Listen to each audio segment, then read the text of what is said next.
మనకి అనుభవాన్ని మించిన పాఠం ఉండదు కదండీ! అది నాకు ఈరోజు అర్థమైంది. ఎలా అంటే వాటర్ పోయడానికొచ్చినప్పుడు ఈ ప్లాంట్స్ దగ్గర ఈ నారింజ ముల్లు చాలా గట్టిగా గుచ్చుకుంది. అంటే నాకు గుచ్చుకోలేదు, డ్రెస్‌కి పట్టింది. డ్రెస్ చాలా ఇదిగా మొత్తం ఇలా చివరి వరకు అలా చిరిగిపోయిందన్నమాట అది. అంటే ముల్లు ఎంత స్ట్రాంగ్‌గా ఉందనేది నాకప్పుడు అర్థమైంది. చూడండి ఎంత పెద్ద పెద్దగా ఉన్నాయో.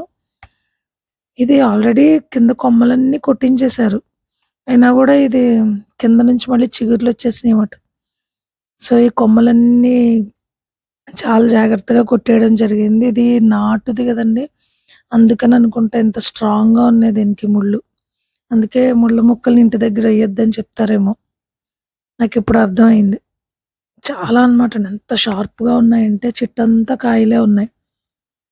అవి కోయడం ఎలా అనేది ఇంతవరకు నేనెప్పుడు కోస్తున్నప్పుడు చూడలేదు నేను. ఎవరో ఒకళ్ళతో కోయిస్తారు ఆ కాయలన్నీ. అంత స్ట్రాంగ్‌గా ఉన్నాయన్నమాటండి ముళ్ళు. ఈ టేకు మొక్కని ప్రతిసారి కొమ్మలు తీయడమే సరిపోతుంది నాకు. అయితే ఏంటంటే డిసెంబర్ మొక్కలన్నీ పోయాయి కదండీ నావి. సో, మొన్న మేము ఊరెళ్ళామాట అంబాజీపేట అని. ఆ ఏరియాలో ఏంటంటే ఇంటికి బయట చాలా ఎక్కువగా ఈ డిసెంబర్ మొక్కలేసుకున్నారు. చాలా ఎక్కువున్నాయి.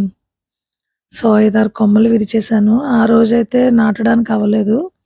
అలా వాటర్‌లో పెట్టి ఉంచి నెక్స్ట్ డే వాటిలినేంటంటే చిన్న చిన్న స్టెమ్స్ కింద చేసి పాతాను.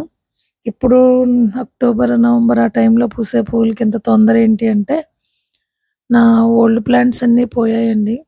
అంటే అన్నీ తీసేయాల్సొచ్చింది. సో, ఇప్పుడేంటంటే ఇవి ఇప్పుడు కట్ చేసి పెడితేనే గదా! ఈ 2, 3 మంత్స్‌లో కొంచెం గ్రోత్ ఉంటది. అప్పుడు ఆ సీజన్ వచ్చే టైంకి పువ్వులొస్తాయి గదా! అందుకని వీటిని అలా చేశానన్నమాట. ఆల్మోస్ట్ వైలెట్ కలరు, తర్వాత వైట్, పింక్ గూడా ఉన్నట్టున్నాయి ఇందులో.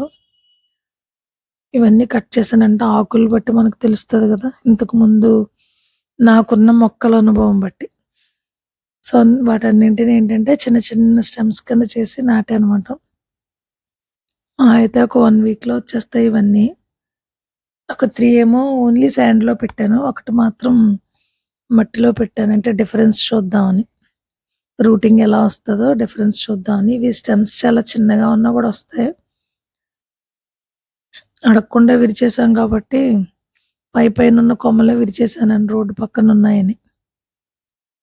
సో, ఆ రోజల్లా చేసుకొచ్చాను.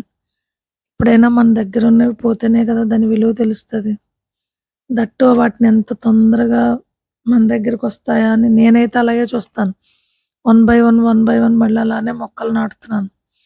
మా తమ్ముడు అంటున్నాడు మళ్ళీ సామ్రాజ్యం స్థాపించేస్తున్నావు అని. అయితే ఇంతకు ముందున్నన్ని మొక్కలైతే పెంచానులెండి. ఇవి రోజు గార్డెన్‌లో నేను చేసిన వర్క్. సో, ఇవి మళ్ళీ నేను రీప్లాంటేషన్ చేసినప్పుడు ఈ రూటింగ్ అది ఎలా ఉందో నేను మళ్ళీ ఇంకొక వీడియో చేస్తాను.